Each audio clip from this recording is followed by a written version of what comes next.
The story is told, though who can say if it be true, of a clan of medieval warriors awoken in modern-day Manhattan, of the animated series that told their story. It is an age of darkness. Superstition and the sword rule. It is an age of fear. It is the age of gargoyles. Welcome to Voices from the Eyrie, a Gargoyles podcast. Hello and welcome to Voices from the Eyrie, a Gargoyles podcast. I'm Zach Joyner, webmaster and executive producer of the Spidey Dude Radio Network. Thank you for listening to the show. This show is powered by Spidey-Dude.com. It's part of the general network that powers it.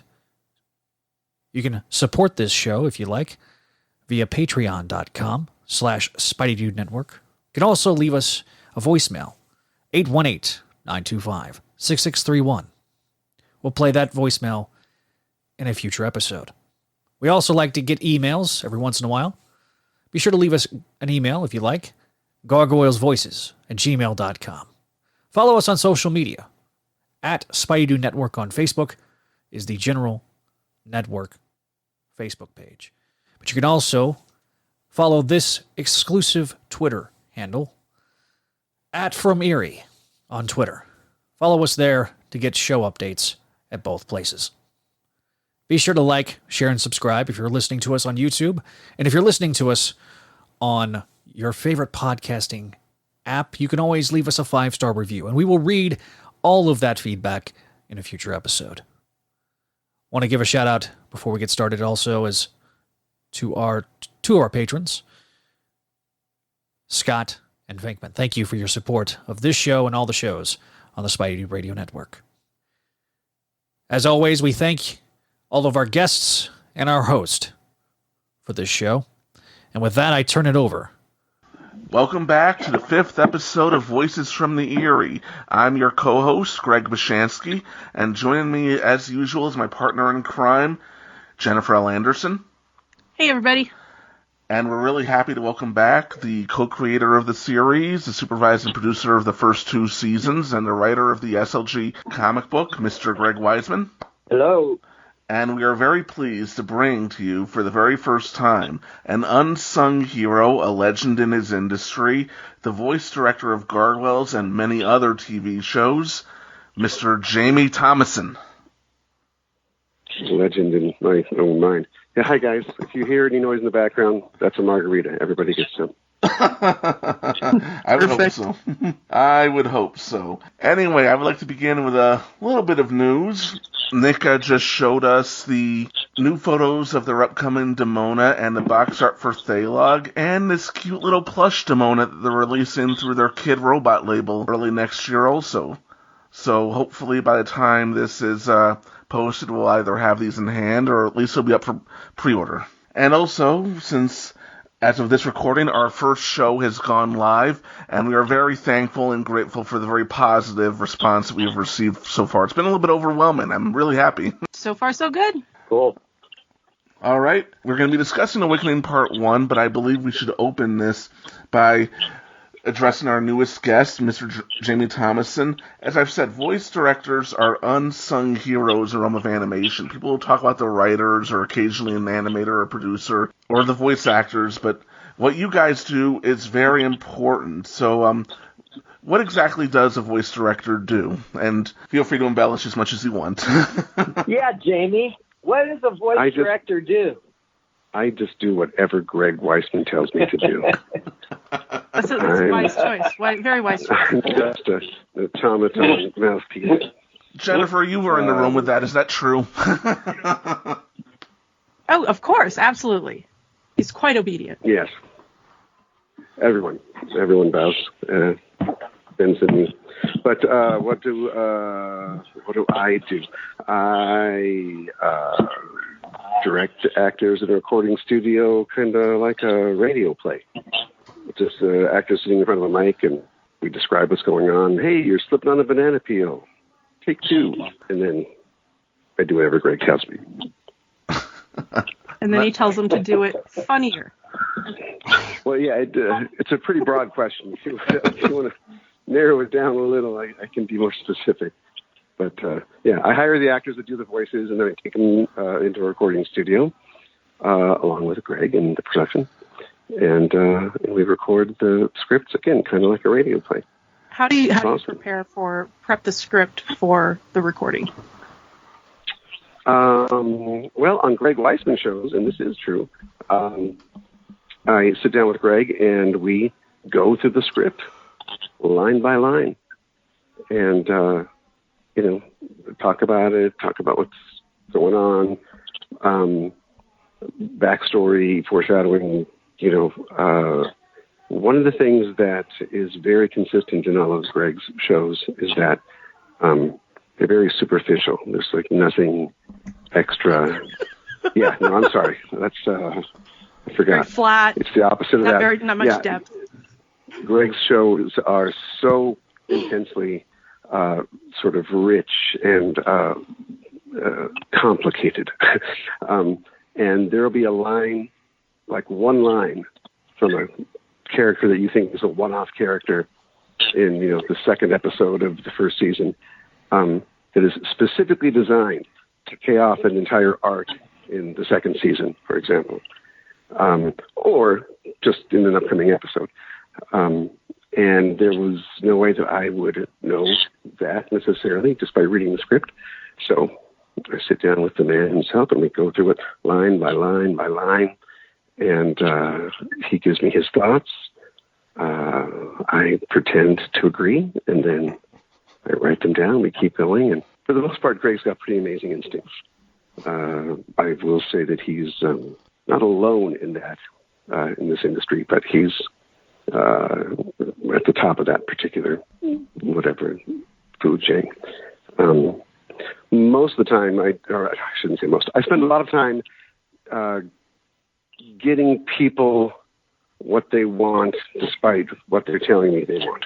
A lot of the time, folks that are very visually oriented might not necessarily have the same kind of ear that someone like Greg has.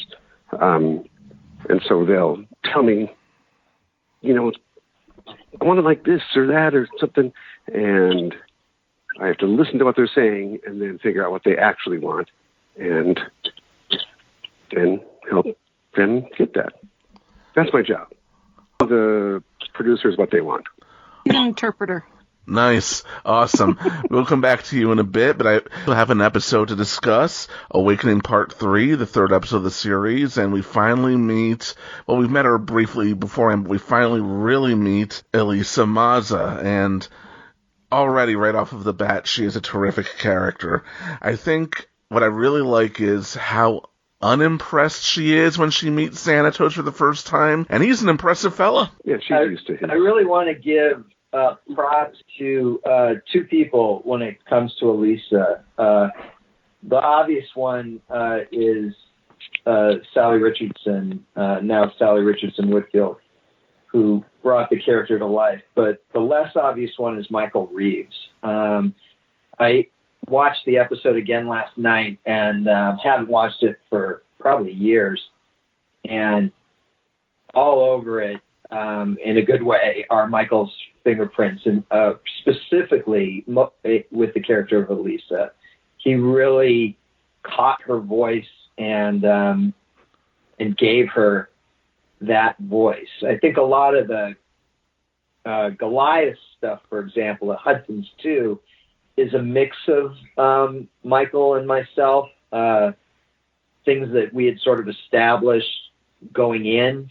But Elisa, more than most of the other characters are, it really is Michael bringing her to life in a major way. And I don't think he gets enough credit for that. It's probably my fault. Most things are. But that was really one of his great strengths, was creating this sort of very naturalistic for her, current, but, not locked into the time period in such a way that, you don't sit there with a bunch of lines that reference stuff from 1994 or 3 that, would just die on the vine today. it feels just contemporary still and real. And that the credit for that goes to Michael. It's easy with a character like Goliath, or relatively easy because he's speaking in such elevated language, to make that feel timeless. It's much harder to take a contemporary character and make her feel timeless, and timelessly contemporary is almost impossible. And yet Michael really did it. And her dialogue specifically is just really a tribute to both Michael and Sally. The characterization here is really just great, and a lot of it, and you know, almost all of that is the two of them. Jamie helped. Yes, I'm sure Jamie did help. Did a lot. Unsung hero, this man. I did the best thing you can do, which is get out of the way.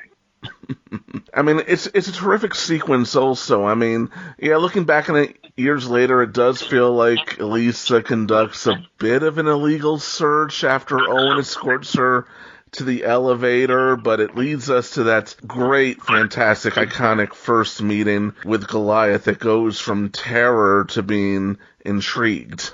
Yeah, she switches really fast. Yeah, like I would still be screaming once we hit, something solid. So.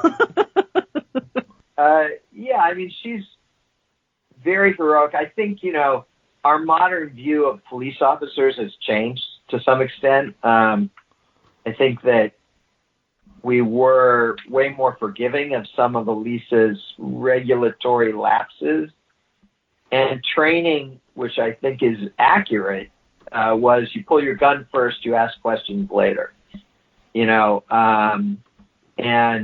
I think I will take it as a given that that's how Elisa was trained.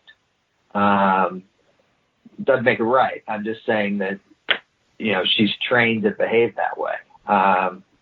And, it becomes, that changes a little, but not a lot, because Elisa's still a good person, way more open-minded, perhaps because of her family background, which soon we'll talk more about in later episodes, than might have been for someone else. She's open to things, and but also she's just incredibly curious. And I think that there's something really positive about curiosity. The fact that you're open to wondering about something as opposed to deciding ahead of time, or let alone beforehand. I think that was part of her being a good detective too. Yeah, I think that makes a big part of her appeal too. I think also, you mentioned her background. There's so much sort of allegorical commentary on racism, in the show in general. And Sally's background, and hence Elisa's background, is, fairly unique mix of ethnicities. I remember that was one of the challenges in casting initially. There was a more specific ethnicity as part of the spec. And we had seen lots and lots of actresses, and then we opened it up, right? And along came Sally, and we said, boy, what is your unique background? And she was Cherokee, I think it was, Native American and African American combined. And that's pretty unique. Right, and so we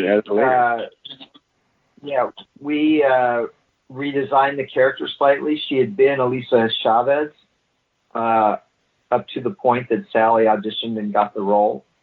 And so we changed her to Elisa Maza, went through a number of last names, most of which ended up in the show, like Chavez. Bluestone at one point was her last name. Reed was her last name at one point. And so you have Maria Chavez and Matt Bluestone and Maggie Reed later in the show, because nothing goes to waste. And we settled on Maza. And but yeah, it definitely, we made a slight alteration to her design to with Sally's inspiration, because got Sally's headshot and sent it to our character designer, and they made slight changes to reflect the character, and all of which was, serendipitously wonderful for the show, because then we got stories later out of Sally's, both her African heritage on her mother's side and her Native American heritage on her father's side. All that brought us stories down the road. So it was all, like I said, we tried very hard for nothing to go to waste. And I think that a lot of that experience is also why she does not prejudge. Prejudice has been part of her experience, and so she does not prejudge. Yeah. Mm-hmm. Right. And it's a terrific first meeting, very iconic. I love Goliath's very bitter barely when she asks if there's more than one of him. Yeah, you can really feel his pain in that. Yeah, kudos to Keith and to you, Jamie, for that delivery. That was terrific. I remember, I think what I said on that line was, take one. I think that was my direction, and then Keith did it. And also, Goliath, kudos to you. You pronounced her name with an S on your very first try. A lot of fans for decades still can't do it. There's so many people that still call her Eliza. Eliza. I don't really understand that. Me neither. Because I would think most people don't read it for the first time. They hear it for the first time. So I don't really understand where they're getting Eliza from. It certainly never sounds like that on the show. I get that spelling it, or if you read it first, your brain might turn that S into a Z and then mispronounce it. But I don't really get it, because most people see the show before they read anything about it. But what do I know? And have they never heard the Liza Minnelli song? Over the years. Liza with a Z. Over the years, people mispronounce the name and misspell it, and then it's not that hard. It's 5 letters. It's just not difficult. But somehow that seems to be challenging. I don't know why. It's the internet. Everything is challenging, it seems. I did notice that a lot of the dialogue in this episode specifically was adapted from our audition sides. There's a bit of Hudson's audition side in here, Goliath, Elisa's, when Elisa's talking about New York and the beauty there, and moms who read to their children like my mom did. That was out of the audition side. Goliath talking about towers of glass and iron, talking about living tapestry. That's Goliath's line in the show, but it was actually, I think, Lexington's line in the audition. And then Hudson's lines about must you humans name everything. All that was in the audition sides as well. It's funny to me that so many of those speeches wound up specifically in this episode, but it is a quieter episode. I mean, the big act breaks are Elisa falling off the tower and the reveal that Xanatos has somebody, no way for us to know who, hidden in a closet or something. I mean, that's what we used for act breaks here. Again, this episode and the next episode were the one, again, that we sort of split up so that we'd have time, and we made this from a 4-parter to a 5-parter. And you can see vestiges of that, like Kat Fraley being in the episode for just that small part of playing Brendan, who we never knew back then was going to ever appear again, and casting Marina as a second voice for Margot. Again, when we originally recorded it as 4 episodes, Kat was playing something else, which we'll see later, and Marina obviously was playing Demona. But we wound up, paying them for this episode alone, even though they had just a handful of lines each. Because by the time we were done, we had broken this off into its own chunk. But it makes for a nice sort of, after all the action in the first 2 episodes, it makes for a nice kind of breather, I thought. But I also see all the stupid stuff in it now more clearly probably than I did back then. Like It's fun, Lisa though, seeing seeing that stuff. Hudson move up on the battlements, and she's saying, "I thought I saw that stone gargoyle move," and she doesn't mention that that gargoyle wearing clothes. It's dark. Look at it now and go. He's a very dapper gargoyle. Or the moment where Goliath looks at the TV screen and calls it a living tapestry, which makes perfect sense when you're watching TV, except what happens to be on screen at that moment is a still frame picture of a tower. So I don't know what is living about that tapestry. The first and last time he'll be interested in the TV screen. Yeah, we tried to fix it by having the screen, the image on screen, do a truck in on the tower, start wide and truck in, so at least it was moving. But there's nothing, there's a camera move, but there's no actual movement on screen. I'm like, yeah, that's some living tapestry you got there.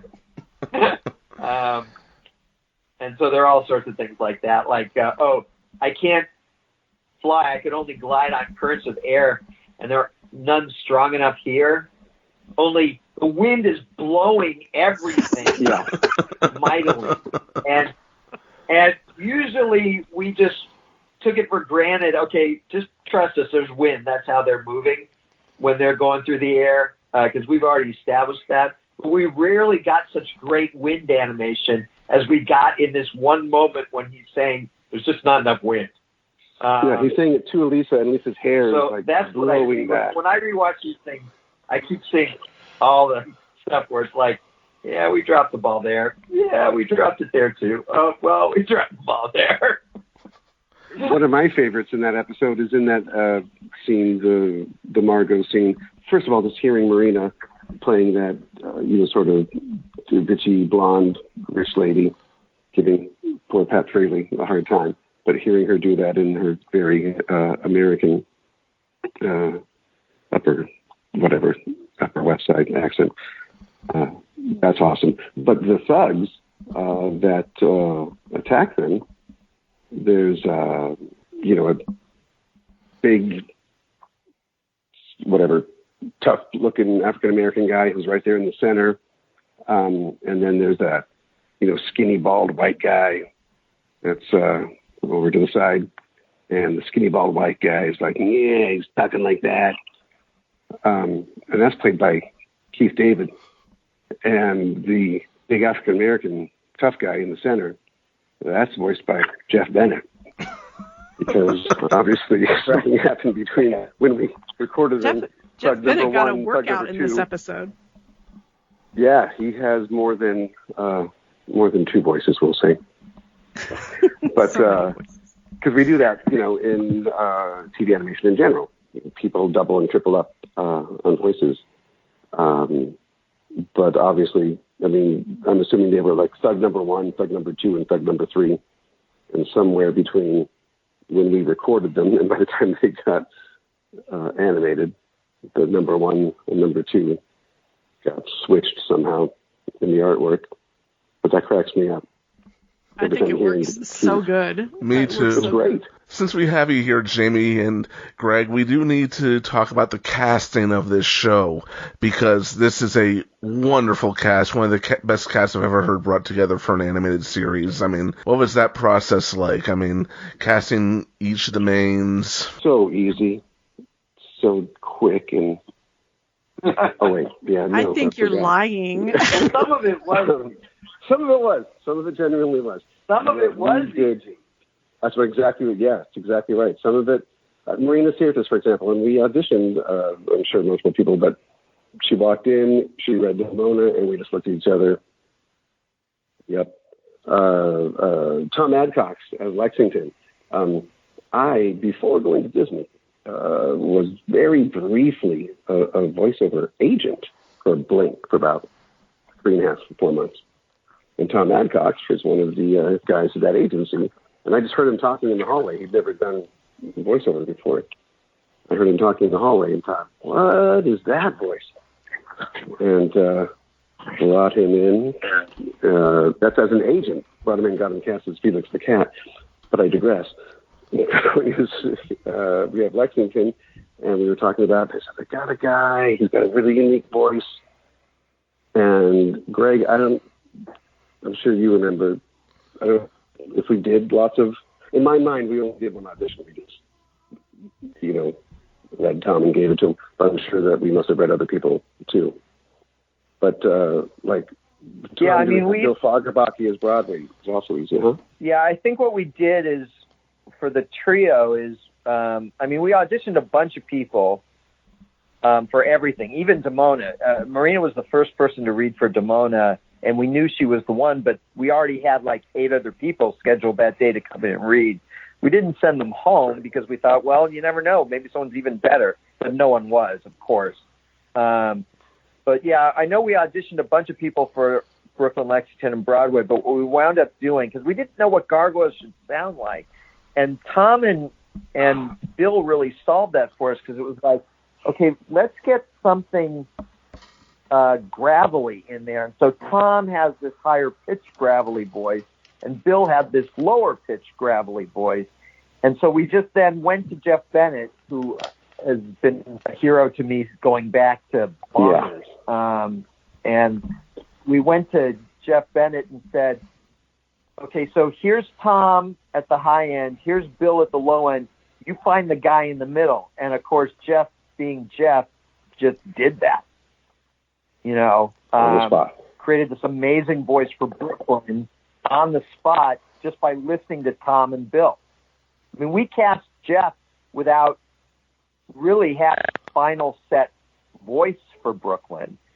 He figured that out the first day in the booth, right? I mean, that's my memory of it. Yeah. Well, we described the character. Marina actually was this tougher kid and that sort of thing. But the main thing was that character description, but orally the sound, right somewhere in between those two guys. And Jeff just threw a dart, nailed it. Right. Marina actually came in originally to read for Elisa. Yeah. She was literally the first person through the door to read for anything. She came in to read for Elisa, and she wasn't quite right for that. But we liked something in her voice and thought she might be great for Damona, but we didn't have the Damona sides ready yet. So we had to ask her to come back. Yeah, she remembers it very clearly. There are many things that Marina is not prone to let us forget. Yes, I can think of a couple. And so she came back and was the first person to read Damona and nailed it. But we didn't tell her at that moment because we had other people scheduled that day. Asner, we talked about previous episode, but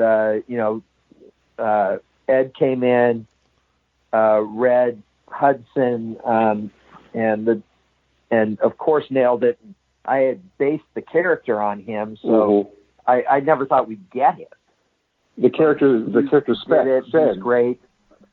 Hudson hates spunk, which is a Lou Grant line to Mary Richards and Mary Tyler Moore show.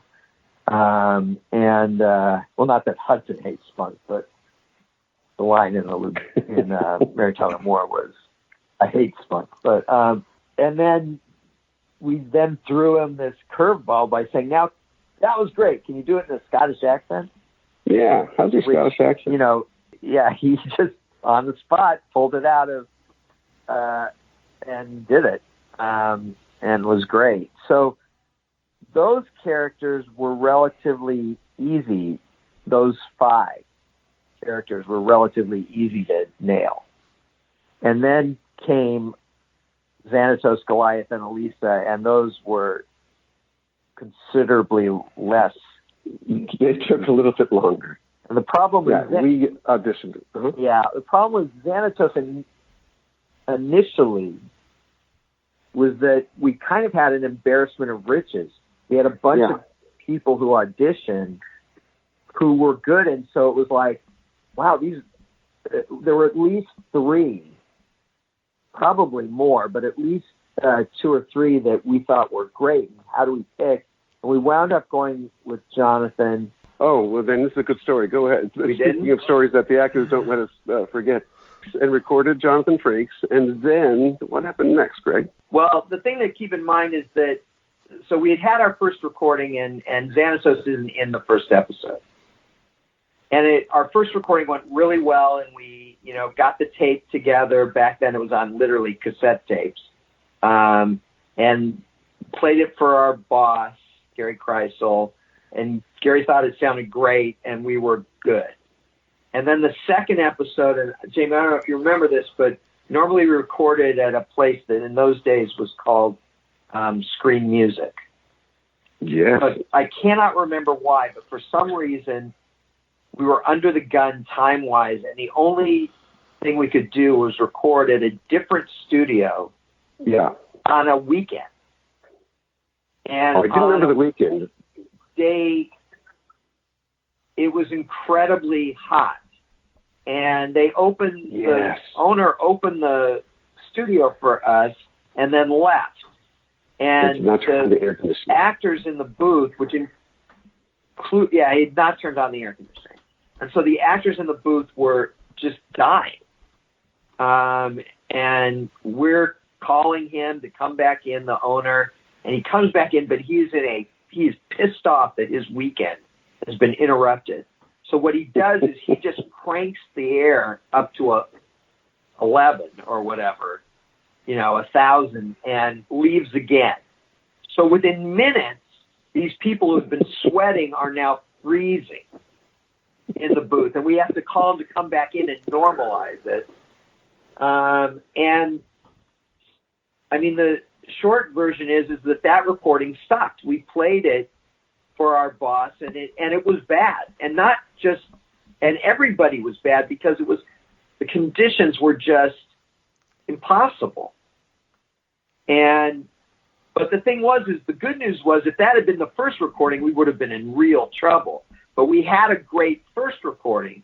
So the one new element was Jonathan as Xanatos, because Xanatos hadn't been in that first episode.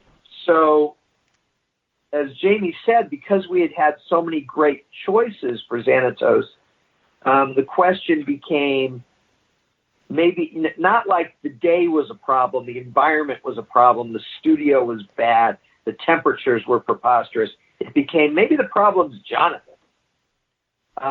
And we had other good choices, so let's go with one of them. So we went with, in essence, the guy who nearly got it, and we did one recording with him, and it was a nightmare, as I recall.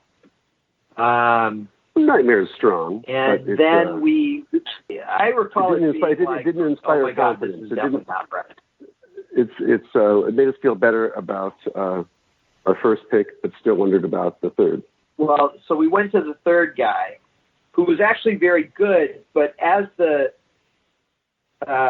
five-parter progressed, he re-recorded the second episode and was there for the third, fourth, and fifth. And as it progressed, I just thought, this is a great actor, but his sound is wrong for the character. He sounds too old. And he was older. And he was terrific, but the sound just wasn't right. And everything was good, but there was an X factor that was missing. There was something. It was that special. Right. It was all good and very correct and very well acted. And he was an easy actor in the booth and very practiced at this. But there was an X factor missing. So we scratched our heads, and then... So I became convinced we needed to go back to Jonathan. That, the problem had not been Jonathan, it had been that weekend day in the torture chamber that was the booth that particular day.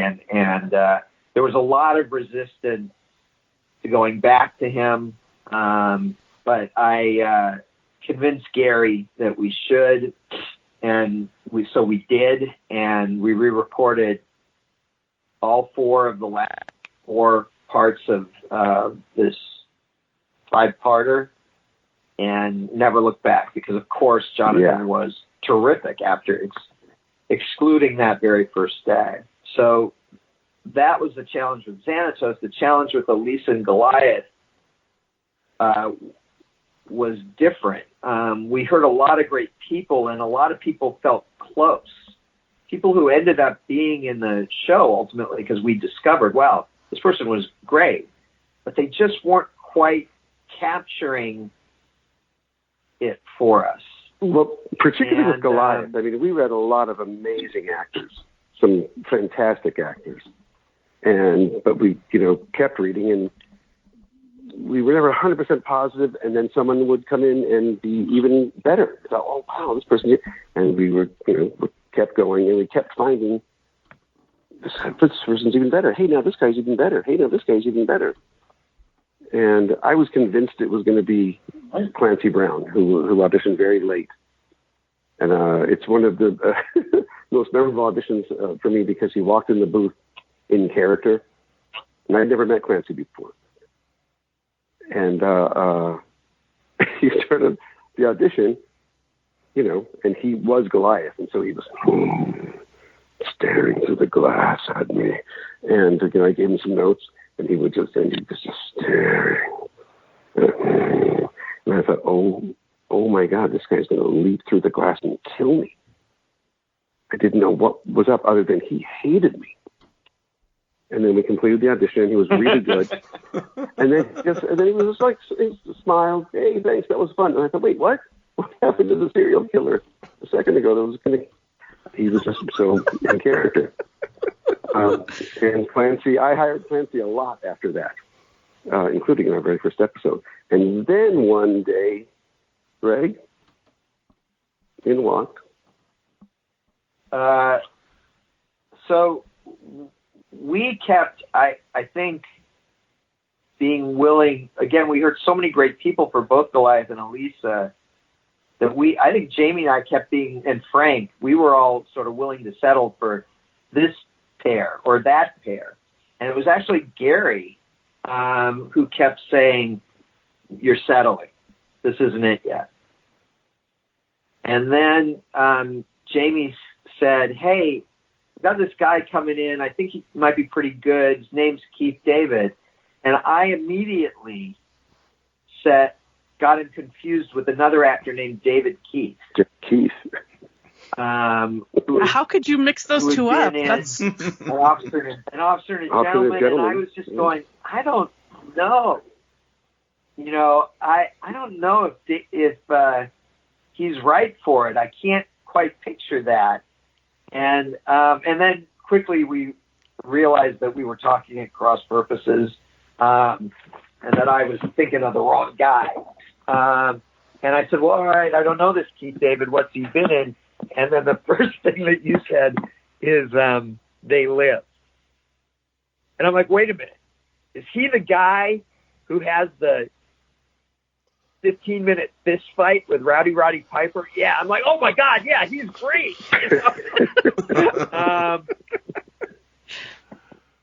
That movie is one of my true guilty pleasures, and Keith's role in it is so much fun. It really is. And Keith came in, and the Shakespearean in Keith got it. And, of course, he's got those great deep chops, and he just nailed it, Yeah, and likewise, Sally came in and nailed Elisa after all we must have, I'm not exaggerating, we must have heard hundreds of Goliaths and hundreds of Elisas. Absolutely. We didn't have those kind of numbers on any of the other characters. But our two leads, we just heard hundreds of people before finding Keith and Sally. And they were great. They also had immediate chemistry when we got them together in the booth in this episode. You could just sense it right away, this great actor's energy between them. And such contrasting characters and yet complementary. It worked. And Gary, again, to Gary's credit, was like, see, I told you. And he had, and he was right. we had a lot of good people who were strong, but we weren't quite nailing it. And with Keith and Sally, Gary immediately said, "Now you got it," and he was right. And so I'm, one of the many things I'm grateful to Gary for is not letting us. We didn't even think we were settling, but in essence, he knew we were somehow, and so we wound up with this incredible cast of regulars. And then, of course, Frank Welker as Bronx. I think Bronx was the only character that only two people auditioned for. Frank and Jim Cummings auditioned for Bronx. But even as Jim was auditioning, he's like, "I don't even know why I'm doing this. I know you're going to give it to Frank." I mean, he said that in the booth. And, it's almost funny that we have it. We loved Jim, so we had Jim come in to play Dingo and among others. So he came in a couple times. I think a lot of people we met in that booth for the first time, like Clancy, Maribina Hymas, Elisa Gabrielli, Michael Dorn. There were a lot of people we met for the first time in that booth who we didn't know prior to that, and who did great stuff auditioning for characters that they didn't end up getting, but which we saw, wow, these people are great. Let's find something else for them. And for a lot of them, eventually we did. Yeah, including in the very first episode, Clancy's playing Haycon. I just love that of Keith's, filmography or whatever, that They Live is the one you jumped at. Not Bird, not Platoon. Dude, it's quality entertainment. Quality. Yep. But it's just, he has so many great, Platoon. What's the other one? Oh, Article 99, where he has the speech that talks about what Article 99 is, so they're Vietnam. Anyway, the point is, lots of great movies, and then They Live is the one that Greg jumped out at. See, my first thought would have been The Thing, though, so... Another great movie. He's in The Thing. Especially before Platoon, even. I love that movie so much. I do too. I mean, Keith is always great. But I don't know why. I just have such a warm spot in my heart for that incredibly long fist fight between the two lead heroes. And it's not even like a misunderstanding. Like a lot of times, the two heroes. He just doesn't want to do it. The other is the bad guy, and so they fight. But it's just about, I'm not helping. You're going to do it, and they just keep fighting, and it goes on and on and on and on. It's like incredible, and it was just so much fun. So that sticks out for me, and of course, I adore Keith. He's a good friend now, and so many friendships that came out of the show. I even like Jamie.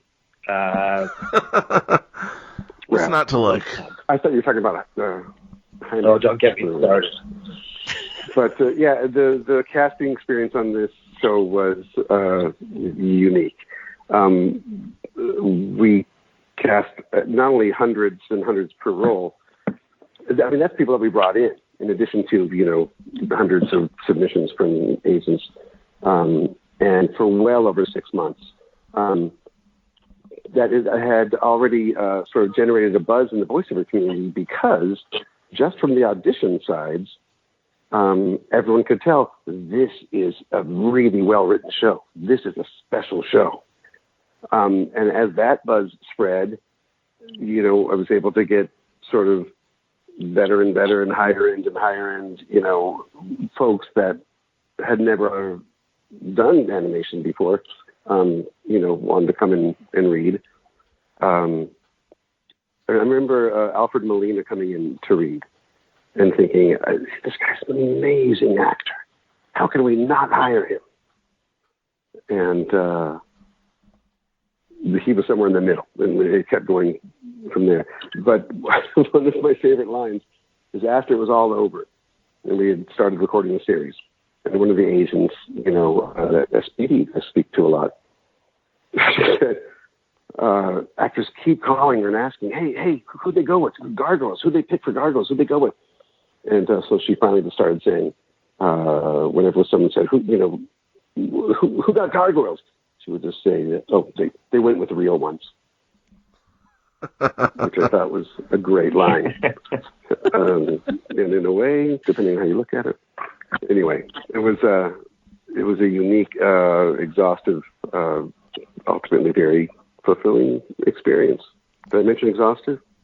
Was this the first time you'd worked with Greg? Well, he was a development exec, so I knew him, for however long I'd been there. This was fairly early, probably in my first 5 years there. But Greg had been there, well before I got there. And this was his first run being a producer. He was, were you the head of development? Or to me, you were the head of development, but I know you had other people that you reported to or whatever. I was head of series development.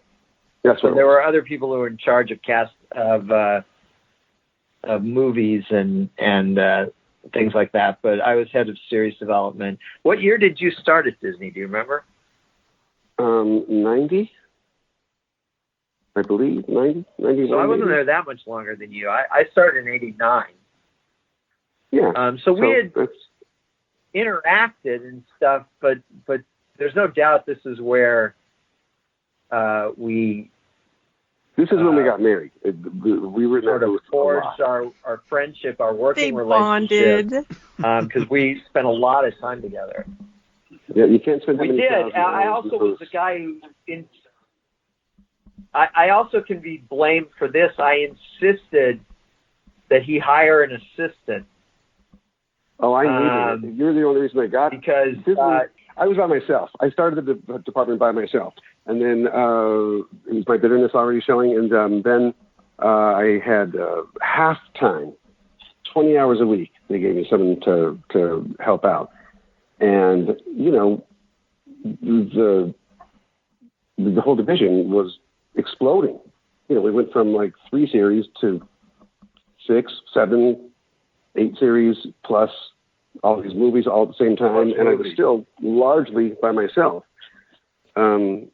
It was because of Greg's insistence, because he was a big league executive, that I was able to get more help. The other thing that this show did for me, Disney's famous for... But what he's leaving out is that the assistant he hired is now currently his ex-wife. That is true. That is one of the... So I can be blamed for his... Yes. You can be blamed I can be blamed for his marriage and children.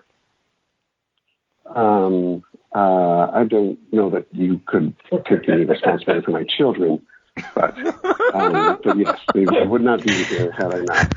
But in any case, the other thing about Gargoyles is there.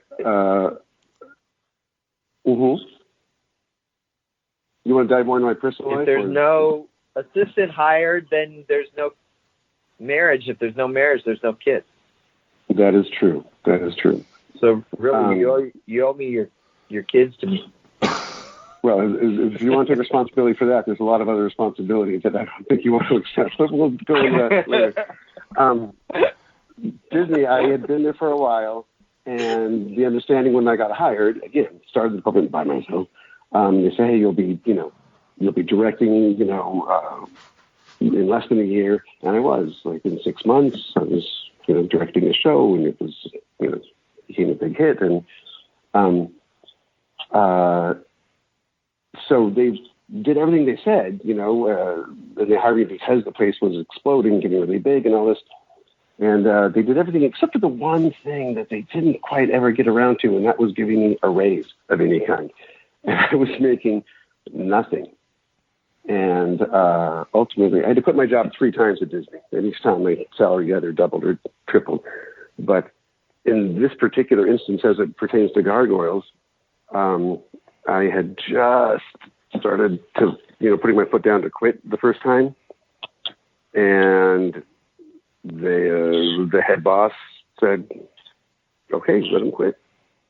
And I was not super happy about it. But what are you going to do? But then Gargoyles came out, and you guys had an event, a press event in New York. And remember, they've already accepted my resignation. And they go to New York and they have this press event. And then magically, they come back from New York, and I get a call from my boss. And he says, okay, you can stay here. We're tripling your salary. And I thought, wow, no explanation. And then, Greg, you're the one that told me what happened. Do you remember this? No. You were in New York. you were in New York. It's you and Ed Asner, largely, that I have to say. They were in New York, and it was Ed and Keith, and I don't know if Jonathan Frakes was there or not, but the press had asked something about, the recording experience or something about, somehow my name came up and asked about me. And Ed Asner in particular, said some very nice, wonderful things about me. But there was also, some tongue-in-cheek making fun of me, roaring and waving my arms around and stuff. And then after the press event, they were just chatting, and somewhere in that chat, my name came up. Anyway, the point is, the big boss was there, and he heard all that. And so he came back and told my direct boss, all right, keep him. And so, Greg, I also have you to blame for that. Okay, staying at Disney for all 16 of that years. happened, but it wasn't in New York. Oh, I thought all it was of that New York. happened, but it wasn't in New York. Oh, where was it? No, it was the Universal Sheridan. Oh. Home of the 2001 gathering. Yeah, Yes, I remember that. No.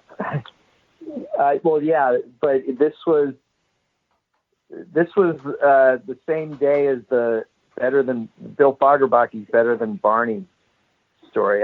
So that was the same day. It was Asner and Frakes and me and Gary and Bill Fagerbacke, but it wasn't in New York. That's what was throwing me. It's like, talking about this New York thing, I'm like, I don't remember ever doing There was thing something in else York, I guess you guys did in New York. It wasn't in New York. It was in Universal Studios. It was at the Universal Sheridan.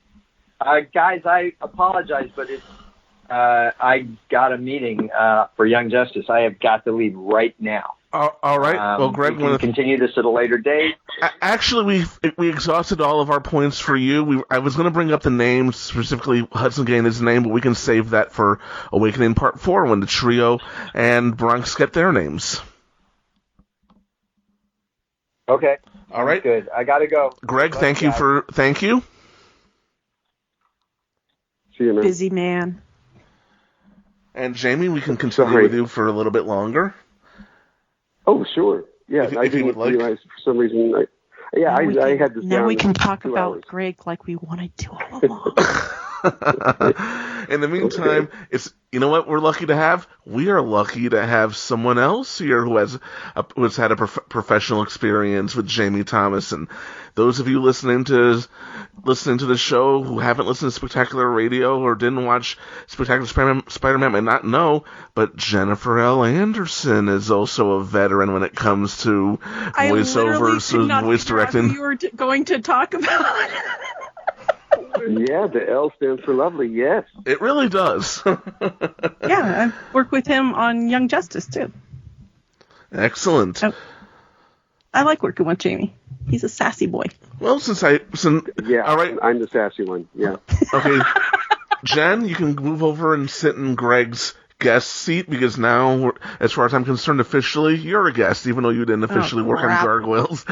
Okay, so what are the differences between voice directing TV, movies, and video games? Oh, gosh.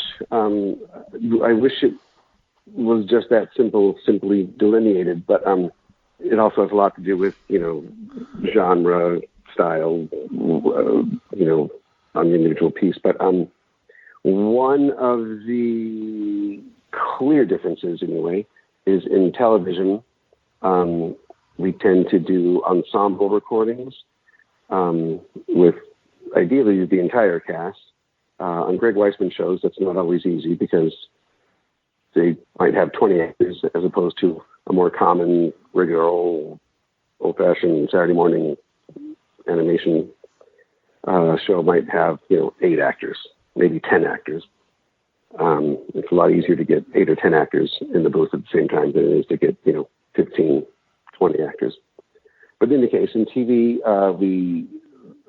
the goal is to do an ensemble recording. Everybody's there in the booth at the same time. And then it's really much more like a radio play. And another tangible difference is that, as I mentioned before, in TV, actors can do 3 voices per episode. So that's why Keith David is, in addition to Goliath, he's also in Awakening, 3. He's the skinny, nasty dude. In episode 1, he's the cop way at the beginning. The famous street pizza scene. The cop when Elisa. Oh my God! Not you too, Jamie. She drives up in that red hot car. Why that car does not get more attention, I don't know. But she That's a sweet car. up. Yeah, it's an awesome car. And she jumps out and she runs up to a cop and says, "What's going on?" And he says, "I don't know. Must be some heck of a party up there," something like that. That's Keith David. There's that cop. Anyway, and Jeff does, it seems, at least 3 voices in every single episode. So that's a tangible difference. In features, for the most part, not exclusively, but for the most part, it's 1 actor at a time and 1 character. They don't do multiple characters. Or if someone does do multiple characters in a day, they get paid for each character. But sometimes we'll pair a couple actors, like I did a movie a couple of years ago, Vinsky. And so we had them coming together, and not surprisingly, they had great chemistry together. And so they came in, and bounced off each other, and that was great. But for the most part, in movies, 1 person at a time. So that's a major difference. In video games, it's almost exclusively 1 person at a time. The unique thing about video games is that, a TV episode script is, 30-ish pages. A movie script is, 90-ish pages, a little more. And a video game is, 1,000 pages. Maybe all only in a 500. huge spreadsheet. Yeah, it's hundreds of pages at least, because the characters have their cinematic, dialogue, the little movies, but there's tons of gameplay dialogue, and some of it is just as mundane as look out, oh no, like 25 versions of that, 25 versions of whatever, death scream. This time you're getting torn in half. Then you're getting a pike right through your skull. And there's hundreds of those kinds of lines. So actors, as you may imagine, love doing that. Not really. They don't really love that. They don't.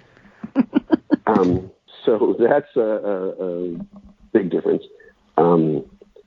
If it's a celebrity record for a video game, like, Robert Downey Jr. is doing Iron Man, he doesn't have to do all of that gameplay stuff.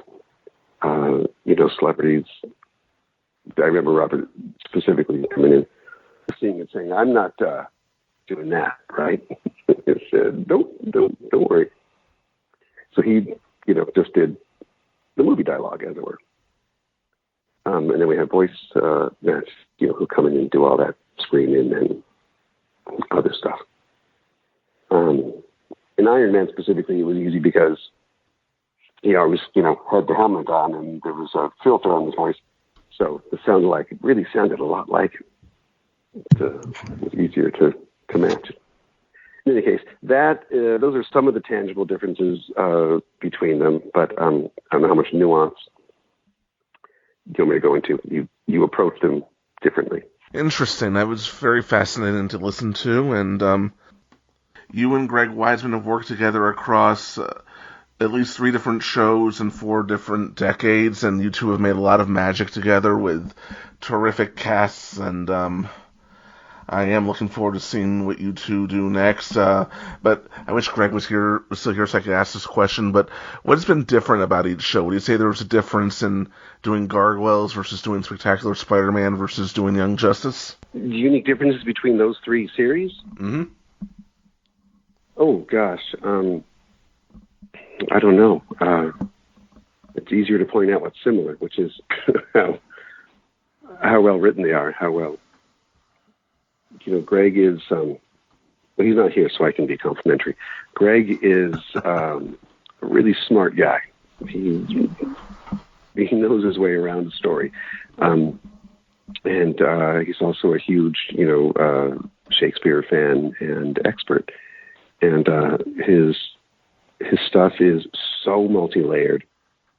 And like I say, such lush storytelling. And, each episode is rich, but the arc of the story is more than just the episode. It's the series and ultimately the multiple series. And his stuff is so well thought out that it works so well on all those levels. Each individual episode is great on its own, and then the multiple episode arcs, and then the entire season, and then one season to the next season to the next season.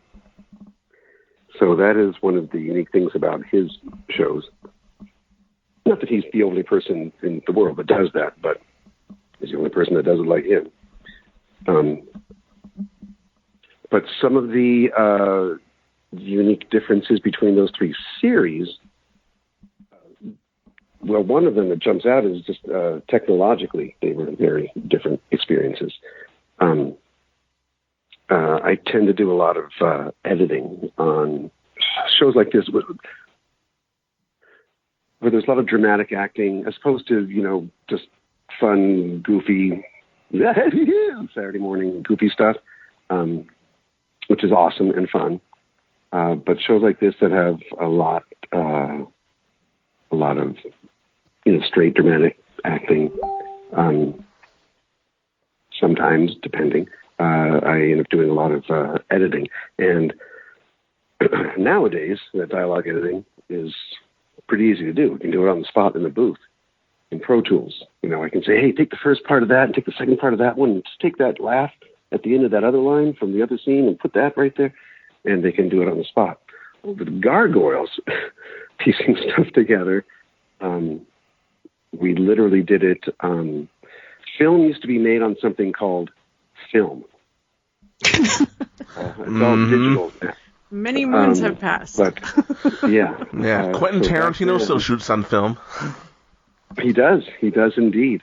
So for dialogue editing back then, I would sit down with the editors, and they had mag stock, it's called, which is, it looks like the way you think film looks like. It's a couple inches, plus wide with the little, notches and the holes on the sides, and but it just has the dialogue track.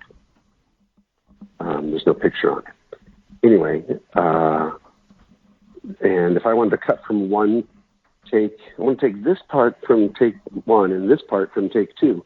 And to do that, they would cut the mag on bias, it's called. So it's on an angle as opposed to straight, cut on an angle. And, have to try to, if you had to really fit something close together, say from one thing, they would cut it with a razor blade, and then they would turn the razor blade on its side and kind of like shave it down a little bit.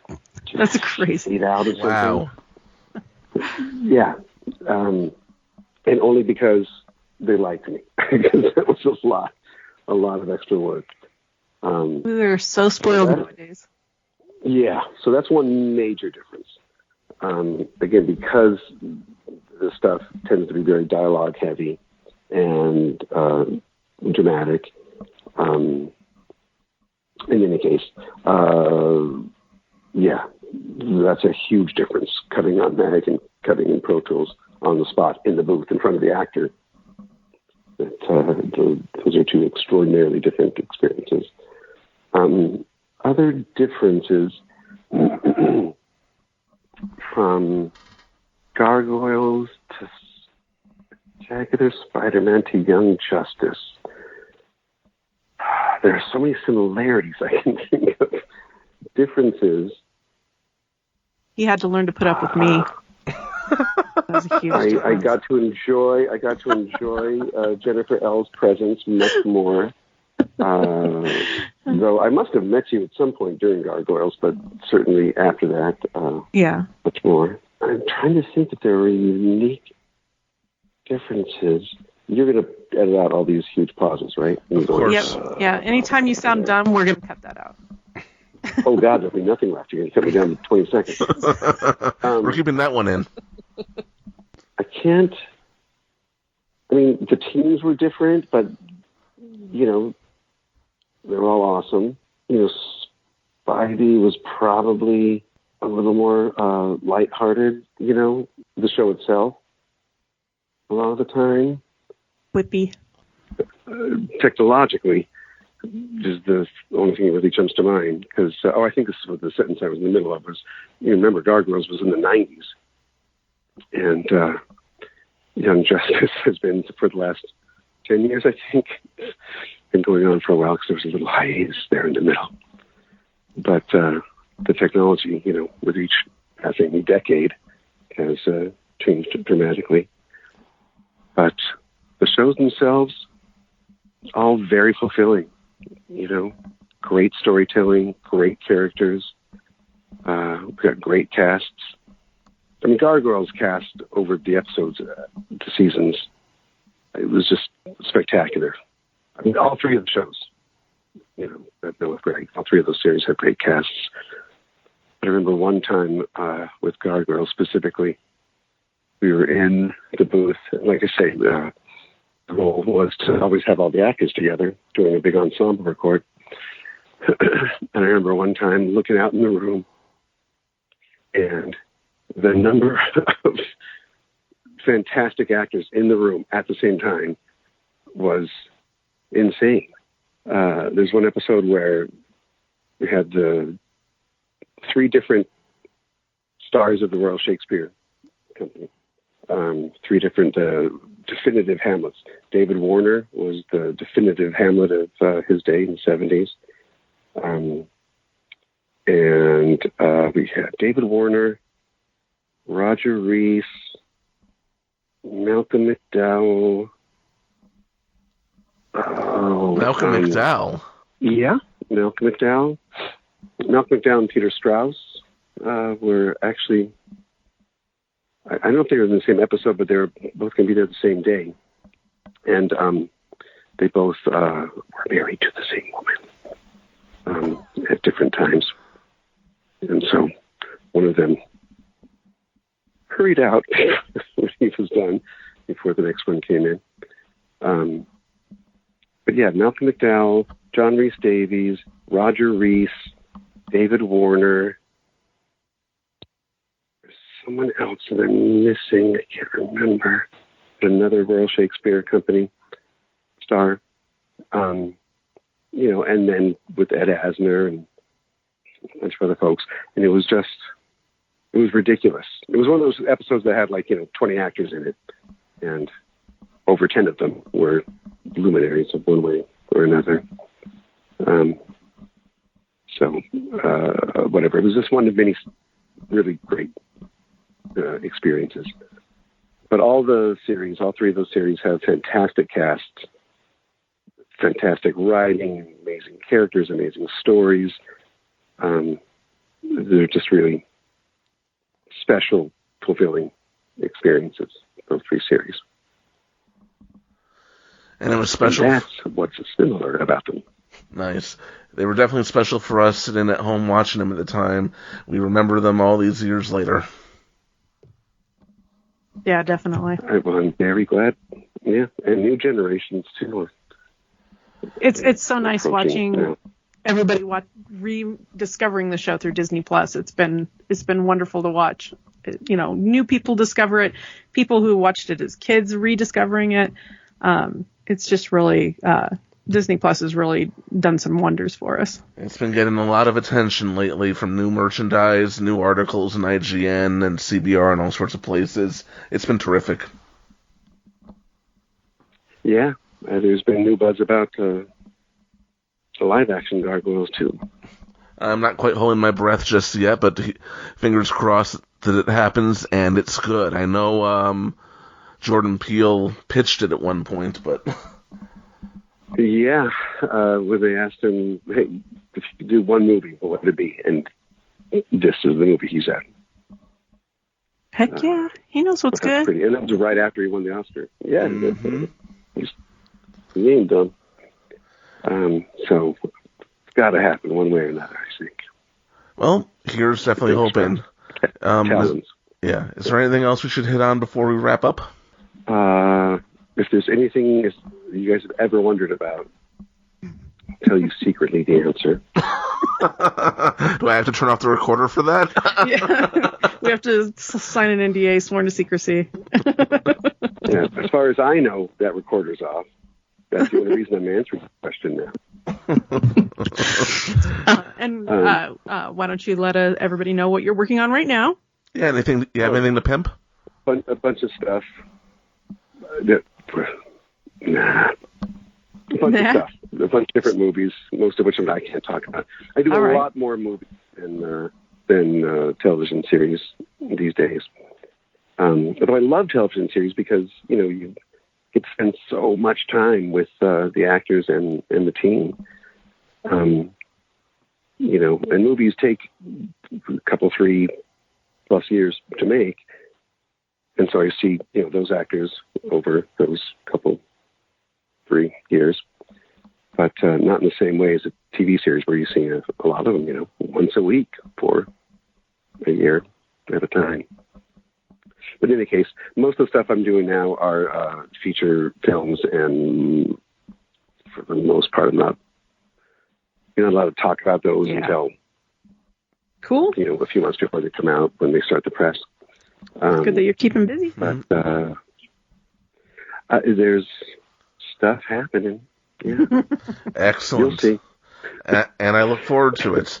Well, I do want to thank you, Jamie. And everybody, before I hang up, all fans of this show and anything that Greg Weisman's ever done, they've got a new season of Young Justice coming their way. Everybody should look for that and tune in and vote twice, as it were. I cannot wait. Well, Jamie, I do want to thank you for all the time you've given us and all the hours and hours and hours of entertainment you have given us over the years. I look forward to seeing what you do next. I look forward to seeing what you and Greg do next, whether it's season 5 of Young Justice, a new season of Gargoyles, which we're still hoping for all these years later, or a third option, something we don't know Any about. Option. We'll take it. Either way, we're grateful, and we can't wait to see and hear what comes next. Really appreciate you joining us. Me too. You. Thank you so much for having me. And I would be happy with any or all of those options that you just mentioned. You guys are awesome. Thanks so much for having me, and I'll see you soon one way or another. All right. And thank you for listening. All right, and thank you for listening to the newest episode of Voices from the Eyrie. Join us next time for Awakening Part 4, Stuff Happens.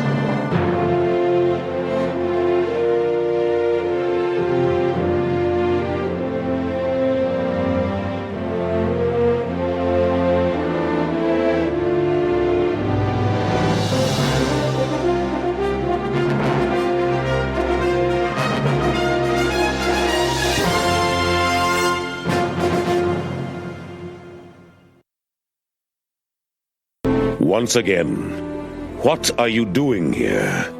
And please, don't fall off the building this time.